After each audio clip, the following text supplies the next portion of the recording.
Hi everyone, and welcome to our fourth video out of this 6-week series. And this video is specifically on advocating for your child with Down syndrome. After this, we only have 2 more videos in this series, so hopefully you have some time to maybe catch up and look at some other videos that maybe you haven't gotten the chance to look at yet. But to introduce myself, if this is the first video you're watching, my name is Lydia Rodriguez, and I am a doctoral occupational therapy student at the Robbins College of Health and Human Sciences at Baylor University. And let's just go ahead and jump into this week's topic. So let's start talking about what is advocacy. I think this word can bring up a lot of different mental images for each person. And so I found 2 definitions that I really liked that are directly related to the type of advocacy we're going to be discussing as far as what parents would do to advocate. And so the first one here is just promoting specific messages to influence public policy and to alleviate negative consequences. That one's pretty general and doesn't have to be about parents, but I still like the idea that you are promoting a certain message for a specific cause and to prevent negative consequences. The second one is more tailored to parents, and it describes advocacy as an empowerment process where parents of children with disabilities can constructively express dissatisfaction and they contribute to solutions to the problems that are affecting their child. And I think that really just sums it up well. This is what so many parents do on a daily basis, and I really like the part about constructively expressing satisfaction because it's not just parents being really stern with certain professionals, but it's being helpful and telling them, hey, this is what my family needs and this is how we're not getting it right now. What can we do to better the situation? To further discuss how we define advocacy, we're going to talk about case versus cause advocacy. I think a lot of the ways that most of us think about advocacy falls more into the cause category. We think about something really wide scale involving crowds of people, maybe making signs or like a hashtag trending on social media. And while that is definitely a form of advocacy, it's only one form of advocacy. It's normally to influence public policy or to push for a wide-scale change. But advocacy doesn't have to be that big, and it's usually not that big. Parents often engage in case advocacy or micro-level advocacy, and that's really going to be focused on improving the quality of life of an individual that's in your life. And again, this is what parents are going to be mostly doing on the daily for their child. So here are just some examples of that micro level or case advocacy that we were talking about. These can be things like requesting accommodations for your child or educating those around you on Down syndrome and how it affects your child. This can also include being assertive with professionals when you need to be and being persistent on the problems that are affecting your child. But it also includes things that you do to influence public opinion or to inspire people to make changes about how they view people with disabilities. Even when you go to the doctor and maybe bring a current study on Down syndrome, that's advocating for your child. You're using current research to solve problems. So advocating for a child as a parent is going to look different in every phase of life. It's always changing according to the developmental needs of your child. For example, if your child's just starting out in public school, your advocacy efforts are probably going to be surrounding their education, their goals, what accommodations they need, and the services that they need. But advocacy also includes acquiring specific knowledge. If you're in the school system, maybe you're going to have to look up the laws that affect your child's education. Or if you're at the doctor, you might want to find a current study. It's going to require some knowledge on your part. And then it's also going to require the skills like persistence and knowing how to talk to people, and also attitudes like being kind but being firm with professionals. All of those things are necessary for advocacy to be most effective. So as I was thinking about why is advocacy important and how can I show the impact of this micro-level, small-scale advocacy from parents, I was thinking about this theory. It came to mind, which sounds a lot more scholarly than it actually was. I'm sure some of you can relate. There's some things from school that you just never think about again, and then there are some things that for whatever reason really stick with you, and this is one of them. I remember learning about this in my child development class, but basically at the heart of this theory is the idea that a child is influenced by, yes, their biology, but also by their environment heavily. And these different factors of their environment are separated into systems. And that's what this picture represents. Each circle is a different system. And as you go further out, you get farther away from the child. The first circle is just like all of the people and institutions that the child really interacts with frequently, like their family, their friends, school, church. And then as you go out, it gets farther and farther away from the child until you're at the macro system, the outermost circle, which represents the attitudes of society as a whole. And this theory also says that all of these circles of influence each other and the child. And it really was a good visual, I think, for how advocacy, even if it's happening in that small microsystem of just within the family and within the school, that's going to affect the next system, which is going to affect the next system, which eventually will affect the society's view on what is being advocated for. And so I thought this was just a good visual, again, to just demonstrate that advocacy, even on a small scale, can have such a huge impact and a much bigger impact than we think it can have. I also thought it was really important to include some parent perspectives. I can talk about advocacy all day, but at the end of the day, I am not a parent and I haven't actually lived a lot of this. And so I wanted to include some perspectives from those that have. I found a study from Kruger and other researchers done in 2019 that showed that parents with intellectual disability have actually described advocating to be an empowering process and an important part of coping with their child's diagnosis, which I thought was really interesting, and what a great kind of side effect to the desired outcome of improving those support services for their child. Parents also reported the main purpose behind their advocating efforts was to promote things like mainstreaming, inclusion, and equality. Sadly, these are basic rights that our children deserve, but again, we can't stop advocating until these rights are just basic rights that they have without any advocating being done. And on a more encouraging note, very few of these parents reported that the results of their advocacy efforts were actually unsuccessful. That same study also found that about a third of parents reported that they advocate for their child on a daily basis, which sounds really frequent, but thinking about my own life and what I've seen my parents do and have to push for my sister, that sounds about right. It really is a daily thing for a lot of parents. Another study that I found by Wright and Taylor also reported that the most common settings that parents would advocate in are schools and medical clinics, but also other places like social services and social media. And then also, this research showed that the outcomes of this advocacy include improved services, just like the other one found also, and then also a better quality of life for the family, suggesting that advocacy heavily affects not only the child, but the well-being of the family and how the family functions as a whole. So because the parents in those studies reported that they most had to advocate for their children in healthcare settings and in the school setting, those are the settings that we're going to focus on the most. Now, advocating in healthcare can be challenging for some people, and I want to acknowledge that, and I want to encourage you and say, keep going, keep looking for those providers that are awesome. I know it can be really challenging sometimes.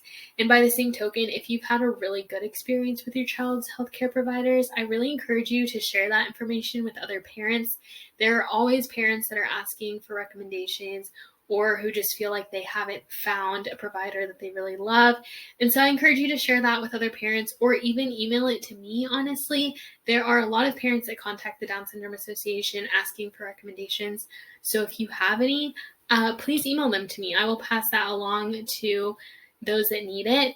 But kind of getting back to tips and what you can do in this realm, it's really important during early childhood to advocate for your child because this is when they're still maybe getting diagnoses, and you want to make sure that the treatment is appropriate for their needs.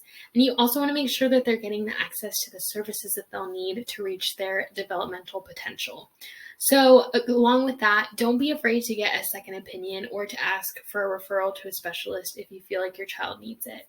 By the same token, if you have a family member or a friend who has experience working in the healthcare field, bring them with you or talk to them before going to the doctor and say, hey, this is what I'm noticing. Can you help me, relay that information to the doctor? Anything like that. It can just be really good to have someone who kind of knows that world along with you. Also, take that time to educate yourself on services and tests that you think your child could really need. There's a lot of information on the internet. With that said, choose, websites that are reputable and that look like they have good information, but we have so much access to information now, and it can definitely be to our advantage. Also, look for current research.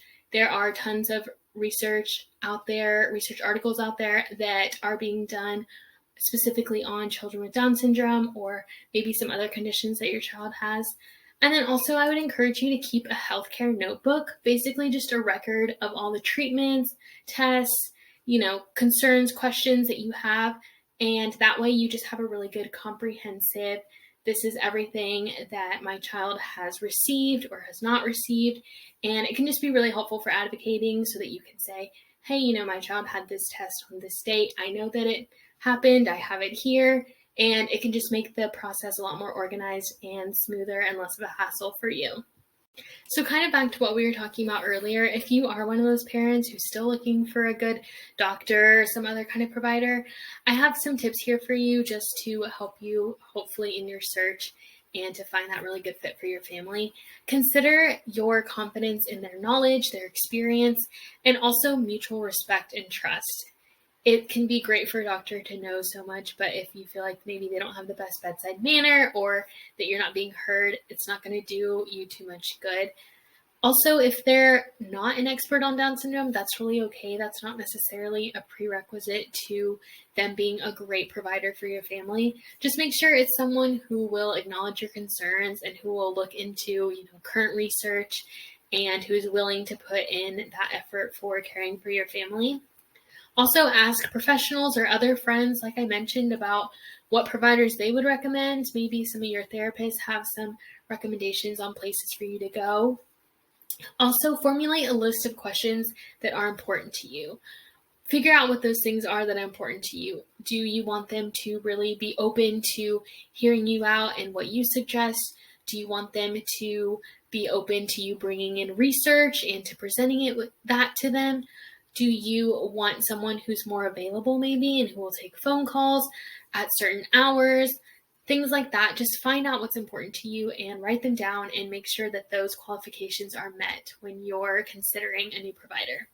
And then also finally, just don't settle. Keep looking and remember that this is going to benefit you a lot more in the future and it's worth putting in the work now for the sake of your child's health.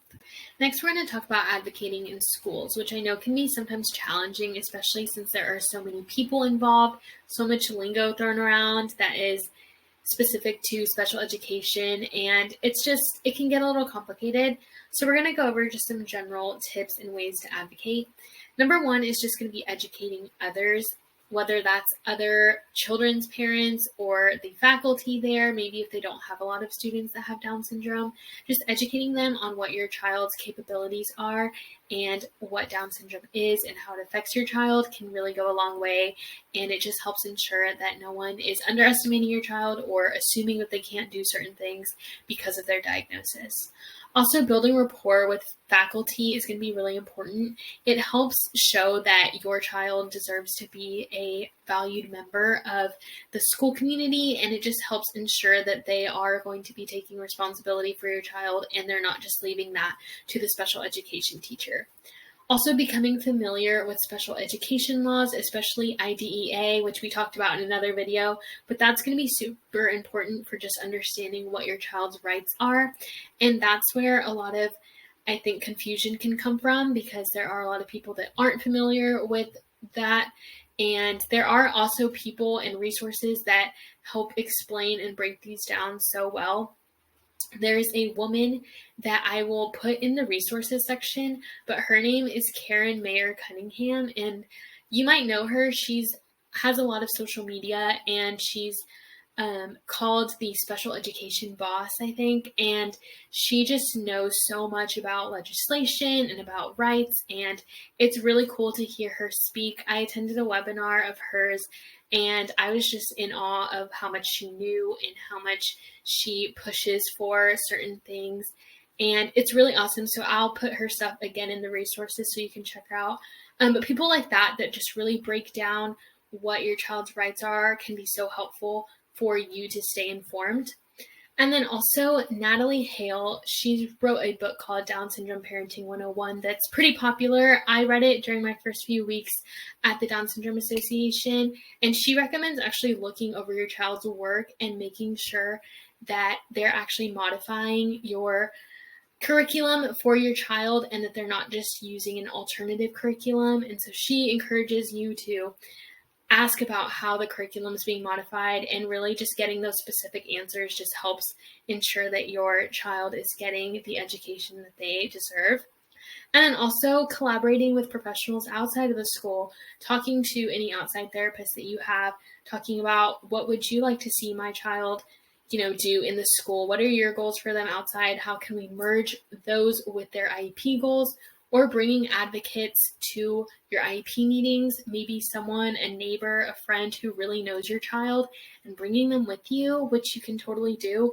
That might be helpful for you as well, just so you have someone else there that knows your child and that can speak up on your behalf. Continuing on with some tips for advocating in the school setting. Number one, I just want to reiterate that you are the expert on your child. Trust yourself and your gut and what your intuition is telling you, and don't take "it's just Down syndrome" or "this is something that we see a lot" as answers to your concerns about your child's progress in their learning. I know with a lot of professionals involved, it can seem like, well, they're the ones telling me all the information and I'm just supposed to listen. And that's not the case really at all. You are the one at the end of the day who knows your child best. And so don't be afraid to speak up in those instances when you feel like something is being misinterpreted or miscommunicated about your child. Going along with that, don't be afraid to ask for clarification on anything that pertains to your child's education. I know in special education, there can be a lot of acronyms thrown around, and faculty get really used to just kind of throwing that around. So if you need to stop and say, hey, when you said this, what does that exactly mean? Don't be afraid to do that. Also, do any necessary research that you need to do in order to ask really good questions or to advocate for additional services that could be beneficial for your child. Also, when your child is starting public school, ensure that they are receiving a full and individual initial evaluation, or an FIIE. Some schools might try to get by just doing a few screeners and things like that, and something that they totally have a right to is getting that full evaluation, so make sure to advocate for that if they're not already getting it. And then also, reassessment can be done on a yearly basis. It doesn't have to be, but it can be done, and you have the right to request that if you feel like it is necessary. Something else that you have the right to ask for is copies of raw data collection. If your child is receiving accommodations in school, you have a right to access the data that the school should be taking on those accommodations. This can be really helpful for you to transfer maybe some things to home, or to give maybe to your outside therapist if that information could be beneficial for them. And it really just helps ensure that the school is taking responsibility for doing that. Also, review their IEP plans and really think about if they reflect the needs of your child and their unique circumstances, because that is another thing. The child's goals should be really tailored to them. And if you feel like they're not, be vocal about that and start that conversation. And then also ask yourself, what is the data that I see showing me about my child, and what does the law say can be done about it? Meaning, what additional services are out there that I have the right to extend to my child, and what else is out there. Again, that's kind of where doing your own research comes into play, and just being willing to dive into that information. And again, there are tons of people out there who do a really great job of explaining the intricacies of special education and what is available for your child. So advocacy in each setting does have its challenges, but perhaps one of the most accessible and easiest ways for us to advocate is just in the community and in our everyday life. Even informal advocacy efforts can be really productive in promoting inclusion and acceptance for people with disabilities. I'm sure many of you can relate to this, but even today, there's still people that I meet that I tell them, oh, my sister has Down syndrome. It comes up in conversation. And they get kind of apologetic, or just really like they don't know what to say. And that's an opportunity for us to educate and say, you don't have to be sorry, like let me tell you about it. And just allowing people to be more comfortable with it, because there are still a lot of people out there who really don't interact with people with Down syndrome or other disabilities. And it's our job to help promote that inclusion and that acceptance and put a positive light on it. Also, just making social media posts is a really easy way to promote inclusion. Making maybe a post for Down Syndrome Awareness Month, which is in October, so it's happening right now. That can be really helpful. World Down Syndrome Day is also observed on March 21st of every year, so that might be a great day to put a little social media post out there and to educate maybe the people that are on your social media. And then also just participating in events that are put on by the local Down syndrome organizations near you, like the Down Syndrome Association of Houston, little plug there.